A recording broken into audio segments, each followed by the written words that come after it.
It does not begin with war. It begins with silence, but not peace, not calm. A silence created when people are removed before they can speak.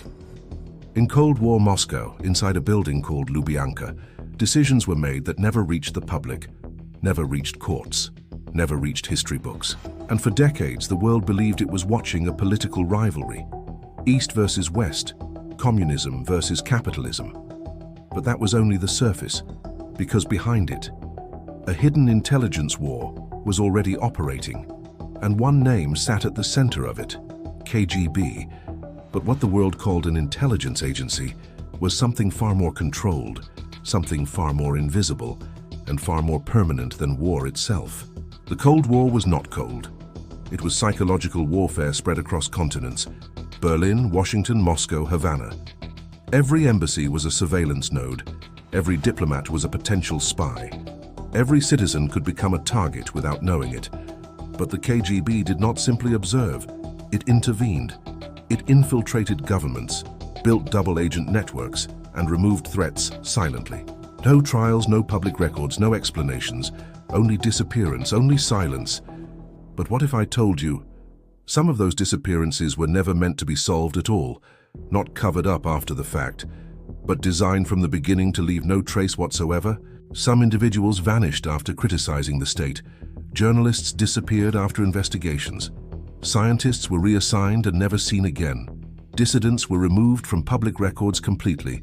And in official documents, there was no violence described, only language like relocated, transferred, contact lost, words designed not to explain, but to erase meaning itself. But removal was only one layer. According to defectors and declassified fragments, the KGB also studied something deeper: human behavior under pressure, isolation, sleep deprivation, sensory restriction, controlled fear environments, not to punish criminals, but to understand how identity breaks, how belief collapses, how long a human mind can resist before submission becomes survival. And here is the disturbing question historians still avoid asking: what happens when a system doesn't just eliminate people, but studies how to rebuild them? The FBI and CIA were aware of many operations, but intelligence war does not function like justice. It functions like reflection.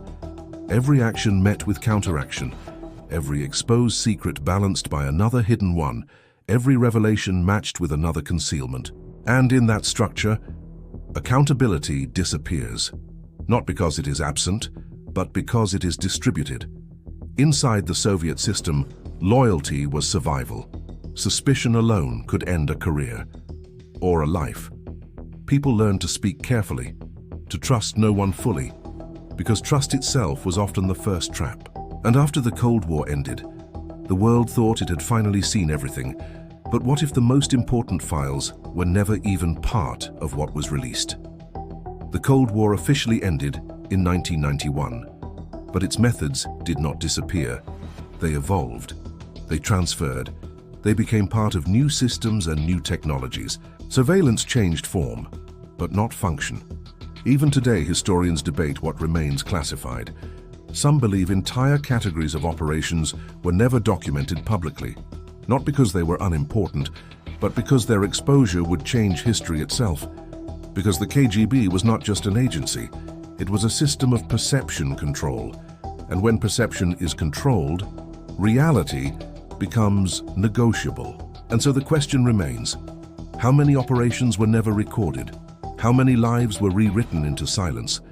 And how much of history is only what survived deletion?